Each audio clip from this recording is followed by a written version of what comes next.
ബിസ്മില്ലാഹിർ റഹ്മാനിർ റഹീം. വഹാബിസത്തെ എതിർക്കുന്നിടത്ത് നിന്ന് ബഹുമാനപ്പെട്ട AP ഉസ്താദിന്റെ കീഴിലുള്ള പണ്ഡിതന്മാർ വരെ നിശബ്ദരാകുന്നതാണ് ഈ അടുത്ത കാലത്ത് നമ്മൾ കണ്ടത്. അത് ഒരു ദുരന്തമാണ്, അത് വേദനയാണ്.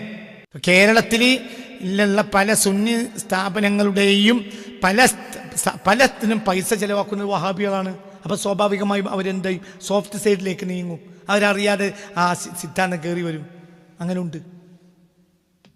കേരളത്തിലെ പല സുന്നി സ്ഥാപനങ്ങളിലും പല കാര്യത്തിലും പൈസ ചെലവാക്കുന്ന വഹാബികളാണ്. ഇന്റർനാഷണൽ അവാർഡുകൾ മുഴുവനും കൊടുക്കുന്നത് വഹാബികളാണ്. അങ്ങനെയാണ്, അറിയാതെ അതൊക്കെ കയറി വന്നു. ഒരു സോഫ്റ്റ് സൈഡ് ഉണ്ടായി അതിലൂടെ. ഈ കഴിഞ്ഞ വർഷം അബൂബക്കർ മുസ്ലിയാർ അദ്ദേഹത്തിന് അവാർഡ് കൊടുത്തു, ഒരു ഇന്റർനാഷണൽ അവാർഡ് കിട്ടി. ആ അവാർഡ് തൊട്ട് മുമ്പ് കൊടുത്തതായിരിക്കാം വഹാബി പ്രചാരകനായ സാക്കിർ നായിക്കിനാ. അപ്പം നമുക്ക് പേടിയായി. ഒരേ അവാർഡ്, ഈ അവാർഡ് ഇതിനു മുമ്പ് കിട്ടിയത് സാക്കിർ നായിക്കിനാണ്. ഈ ബന്ധം നമ്മൾ നശിപ്പിക്കും. സാക്കിർ നായിക്കാരാണ് അപകടകാരിയായ വഹാബി. അപ്പൊ പണ്ഡിതന്മാരെ വായി മെല്ലെ മെല്ലെ അടഞ്ഞു.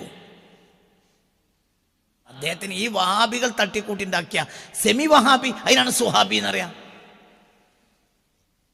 ആഗോളതലത്തിൽ ഒരു സുഹാബി പ്രവർത്തനം നടത്തിക്കൊണ്ടിരിക്കുന്നുണ്ട്. നമ്മളെല്ലാം ശുദ്ധമായ സുന്നികളാണ്.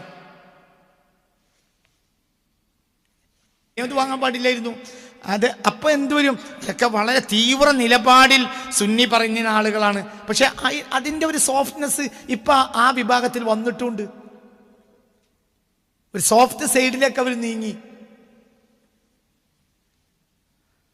അതൊക്കെ വലിയ ദുരന്താണ്. നമ്മുടെ നാട്ടിൽ വലിയ ദുരന്താണ്. വഹാബിസത്തെ എതിർക്കുന്നിടത്ത് നിന്ന് ബഹുമാനപ്പെട്ട AP ഉസ്താദിന്റെ കീഴിലുള്ള പണ്ഡിതന്മാർ വരെ നിശബ്ദരാകുന്നതാണ് ഈ അടുത്ത കാലത്ത് നമ്മൾ കണ്ടത്. അത് ഒരു ദുരന്താണ്, അത് വേദനയാണ്. പക്ഷെ അവരിപ്പോൾ അടുത്ത കാലത്ത് ഒന്നും പറഞ്ഞിട്ടില്ല. എന്തുകൊണ്ട്? അവരും സോഫ്റ്റ് സൈഡിലേക്ക് നീങ്ങി. കേരളം നശിക്കുന്നു എന്നതിന് ഏറ്റവും വലിയ ഉദാഹരണമാണ്. നമ്മുടെ സുന്നി റൈറ്റ്സ് ഇനി ഇവിടെ നടക്കൂല എന്ന ഉദാഹരണമാണ്. നമ്മളൊന്നും വിചാരിക്കരുത്. എനിക്ക് ഇവരൊക്കെ ഭയങ്കര ഇഷ്ടമാണ്. എനിക്ക് സാദിഖ് തങ്ങൾ എൻ്റെ നേതാവാണ്, AP ഉസ്താദിൻ്റെ നേതാവാണ്, ഇഫി തങ്ങളുടെ നേതാവാണ്. പക്ഷെ പറ്റാത്ത കണ്ടാൽ ഞാൻ പറയും, ഞാൻ വലിയ ആളെ, എനിക്ക് ആളോ അല്ലെന്ന് എനിക്കറിയില്ല. എൻ്റെ നാവ് കൂടി വരും. ഞാൻ ആളായിട്ടല്ല, ഞാൻ ആളൊന്നുമല്ല. പക്ഷെ എൻ്റെ നാവിലൂടെ അതുകൊണ്ട് വരും. എനിക്ക് ഞാൻ മനസ്സിലാക്കി. ഞാൻ ഉടനെ തന്നെ ആ അവാർഡ് വാങ്ങിയതിൻ്റെ പിറ്റേത്തെ ആഴ്ച ഞാൻ വിളിച്ച് ബന്ധപ്പെട്ടവർ പറഞ്ഞിട്ടുണ്ട്, ഇത് കുപ്പി ചാടിക്കലാണ്, ഇത് കുപ്പിയിലാക്കലാണ്, ഇത് ശ്രദ്ധിക്കണം കേട്ടോ, ഇത് അപകടമാണ്. പക്ഷെ ഇതിൻ്റെ ദുരന്തം വളരെ വലുതായിരിക്കും. അപകടകാരിയായ വഹാബിയാണ് സാക്കിർ നായിക്ക്. AP ഉസ്താദിന് തൊട്ട് മുമ്പ് ഈ അവാർഡ് വാങ്ങുന്നത് സാക്കിർ നായിക്കാണ്. ഇത് ഞാൻ ഇരുന്ന് പഠിച്ചിട്ട് മനസ്സിലാക്കിയതാണ്. ഇത് അപകടമാണ്. അത് UAE കേന്ദ്രമായി പിന്നെ മലേഷ്യയും ഒക്കെ ബന്ധമുള്ള ഒരു സെമി വഹാബി സംഘടന പ്രവർത്തിക്കുന്നുണ്ട്. അവർ വലിയ ദുരന്തമാണ് നാട്ടിലുണ്ടാക്കിക്കൊണ്ടിരിക്കുന്നത്. അങ്ങനെ സുന്നിയാണ് സാധനമില്ലാതെയോ. ഫണ്ടിങ് ഒക്കെ അവരുടെ കയ്യിലാണ്. ഫണ്ടിങ് മുഴുവനാണ്. ഫണ്ട് അവരെ ഏത് കാര്യത്തിന് എന്താ വേണ്ടത്? ഫണ്ട്. അതാണ് ഞാൻ പണ്ട് കോണകത്തിൻ്റെ കഥ പറഞ്ഞത്. നഗ്നനായി തപസ് ചെയ്തിരുന്ന സന്യാസിക്ക് ഒന്നിൻ്റെ ആവശ്യമില്ല. പക്ഷെ അവർക്ക് കോണകം ഉണ്ടായിപ്പോയി.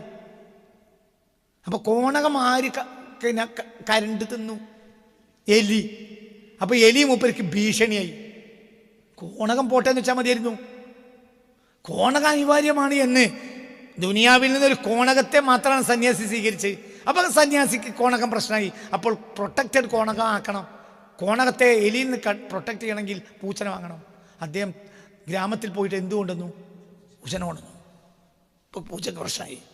കാരണം പൂച്ചക്ക് തിന്നാൻ വേണം. സന്യാസി തിന്നാതെ തപസ്യാണ്. പ്രധാനമായി വേണ്ടത് പാലാണ്. അപ്പം പൂച്ചനെ കൊണ്ട് കുടുങ്ങി. പൂച്ച അനിവാര്യമായി. എന്തനിവാര്യമായതുകൊണ്ട്? കോണകം അനിവാര്യമായതുകൊണ്ട് പൂച്ച അനിവാര്യമായി. പൂച്ച ഇനി അനിവാര്യമായി നിലനിൽക്കണമെങ്കിൽ എന്ത് വേണം? പാല് വേണം. അപ്പോൾ അദ്ദേഹം ഗ്രാമത്തിൽ പോയി ഓരോ നേരത്തും ഇവിടെ സൊസൈറ്റി പാൽ ഇവിടെ കാട്ടിൽ തപസ്സിനെത്തിക്കും. കൊടുങ്കാട്ടിൽ തപസ് ചെയ്യുമ്പം ഓരോ നേരത്തും വണ്ടിക്കാർ വന്നിട്ട് പാൽ കൊടുക്കും. അപ്പൊ അദ്ദേഹം ഗ്രാമത്തിൽ പോയി എന്ത് ചെയ്തു? പശുവിനെ കൊണ്ടുവന്നു. അങ്ങനെ പശുവായി. പശുവിന്റെ പാല് കറന്നു. പക്ഷെ അപ്പൊ പ്രശ്നം വന്നു. പശുവിന് നേരത്തെ പുല്ല് കൊടുക്കണം. പുല്ലാര അരിയ ഇവിടുത്തെ ബസ്സല്ലേ. ഒരു കോണകത്തെ സംരക്ഷിക്കാൻ വേണ്ടിയിട്ടാണ് ഈ മനുഷ്യൻ ഇങ്ങനെയൊക്കെ ആയത്. അങ്ങനെ അദ്ദേഹം എന്ത് ചെയ്തു? പശുവിന് പുല്ല് കൊടുക്കണം, പശുവിന്റെ ചാണകം ഒഴിവാക്കണം, പശുവിനെ ഒരു വട്ടം ഇങ്ങനെ കുളിപ്പിക്കണം. അപ്പോൾ അദ്ദേഹത്തിന് ഒരു വേലക്കാരന് വേണ്ടി വന്നു. അങ്ങനെ അടുത്ത തവണ ഗ്രാമത്തിൽ പോയപ്പോൾ ഒരു വേലക്കാരനെ കൊണ്ടുവന്നു. ഓൻ പശു നോക്കിക്കൊണ്ടുവന്നു. പക്ഷേ ഇടക്കിടക്കോ മുങ്ങും, പെണ്ണുങ്ങളടുത്തേക്ക് പോവും. സന്യാസിക്ക് ഒന്നുമില്ല.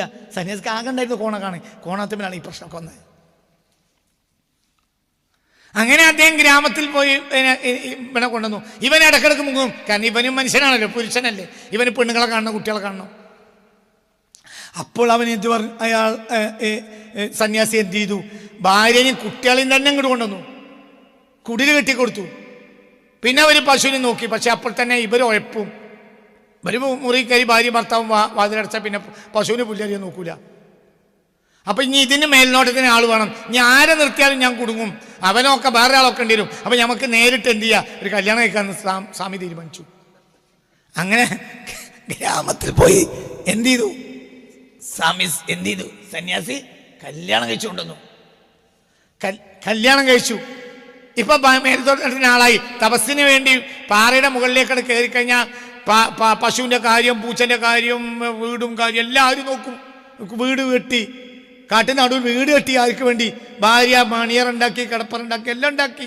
പിന്നെ രാത്രി അവളൊപ്പം കിടന്നുറങ്ങും. നേരം മനി പോയി തപസ്സും ചെയ്യും. അങ്ങനെ ഒപ്പം കിടന്നുറങ്ങിയാൽ അതിന് ബൈ പ്രോഡക്റ്റ് ഉണ്ടാവുമല്ലോ. എന്ത്? കുട്ടികളായി.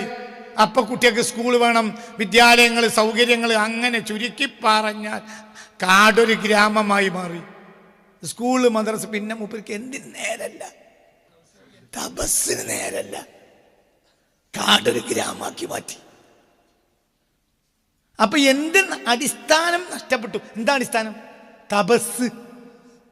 ഈ തപസ് ഇവിടെ മുടക്കിയത് എന്താണ്? കോണകം എന്ന അനിവാര്യത. കോണകം വേണ്ടെന്ന് വിചാരിച്ചാൽ മതിയായിരുന്നു. ഇതൊന്നും ഉണ്ടാവില്ല. കോണകമെങ്കിലും വേണം. ദുനിയാവിൽ നിന്ന് ഇതൊരു കോണകം സ്വീകരിച്ചാലും ഇത് കൂടും. അത് ഏതോ അബ്ദുൽ വാഹിദല്ല, സന്യാസി സ്വീകരിക്കുള്ള പ്രശ്നം. ഇത് ചിന്തിക്കണം. ഇപ്പൊ വഹാബി സത്യശൂന്യങ്ങൾ അഡപ്റ്റ് ചെയ്തുകൊണ്ടിരിക്കുക. ശൂന്യന